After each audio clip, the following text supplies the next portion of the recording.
The highest award given to British officials who work abroad is the Order of St. Michael and St. George. This consists of a star with a little enamelled painting, and the painting shows the angel St. Michael standing on the neck of the devil, and the devil is a black man. This image is very similar to one that we've become familiar with. A policeman kneeling on George Floyd's neck as he says, "I can't breathe." And the idea of standing or kneeling on the neck of a black man is deeply embedded in these notions of dominance, of white people over black people, the dominance of Western nations over other countries. Now, one of the recipients of this award was a man called Sir Evelyn Baring. Sir Evelyn Baring was the grandfather of someone called Mary Wakefield. Mary Wakefield is the wife of Dominic Cummings, Boris Johnson's chief advisor, a man who has done more to cover up the record of current events than anyone else in this government. Sir Evelyn Baring was governor of Kenya when Kenya was a colonial possession of the United Kingdoms. And while he was there in the 1950s, he instituted a system of concentration camps, which even his own Attorney General compared to those run by the Nazis. He drove into these concentration camps and fortified villages. Almost the entire population of the Kikuyu people, then numbering over 1 million people. Huge numbers died, some of them of starvation and disease. Many beaten to death, burnt to death, tortured to death. Repeatedly, men were castrated. In some camps, almost the entire population of children died. And until the Mau Mau are destroyed, the innocent too must suffer. It was Evelyn Baring who oversaw the creation of this system. Sir Evelyn Baring, upon whom rests the main responsibility of the campaign.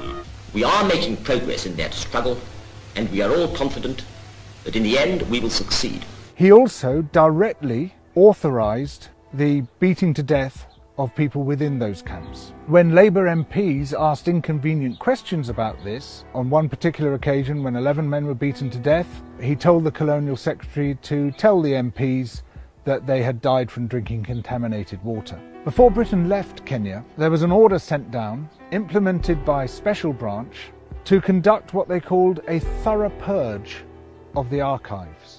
They burnt crate after crate of documents. One of the orders instructed that if there were too many documents to burn, they should be packed into weighted crates, taken as far from the coast as practicable, and dumped into very deep water without currents.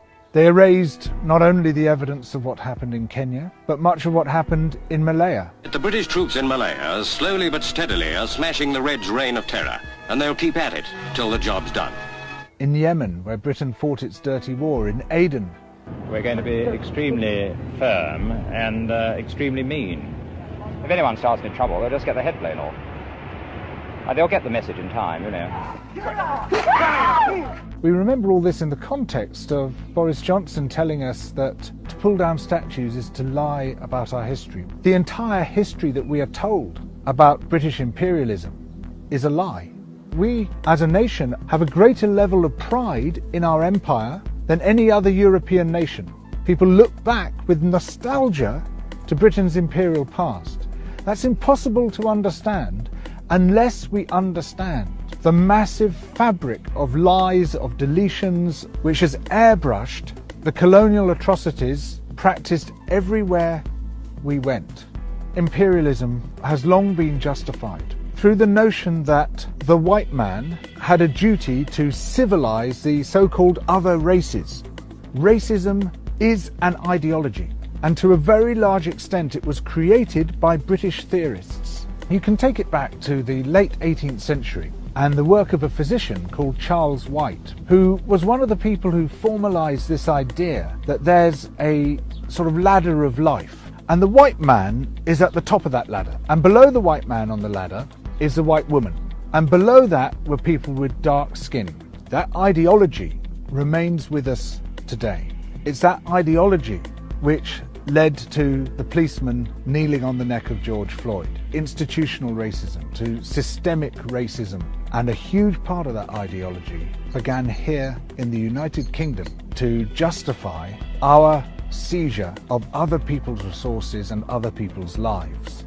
These relationships continue by other means, through our trade relationships today, which are often highly coercive, enforced by offshore tribunals of corporate lawyers, basically forcing countries to give up their natural resources, enforced by international debt, and what we see is a net drain of wealth from the poor nations into the rich nations.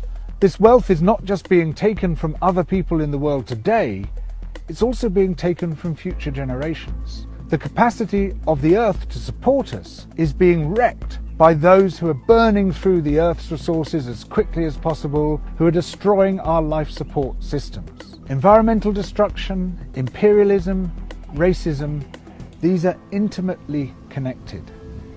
They all mesh together as part of a global system of injustice. It's not just the bad stuff in history that they don't want us to see. It's also the good stuff. The massive role of the slave revolts and rebellions, of the slaves themselves and the ex-slaves, who through their advocacy managed to generate a huge amount of outrage about the slave trade and what it involved. Similarly, the history of resistance and rebellion within these shores, a huge range of people's movements amongst the working classes, amongst the middle classes, trying to create a better, juster, more democratic nation, often hundreds of years before their visions came to fruition. And by learning from that history, as well as by learning from our history of atrocities, these two hidden histories, we can begin to understand where we stand, why we are where we are, and how, from that position, we can start to build a better world. Double Down News brings the big issues together. It shows how they fit into the wider story, the story of where we are and how we got here, and the story of how we need to change, how we need to build a better world. So please support Double Down News through Patreon and allow this journalism to flourish.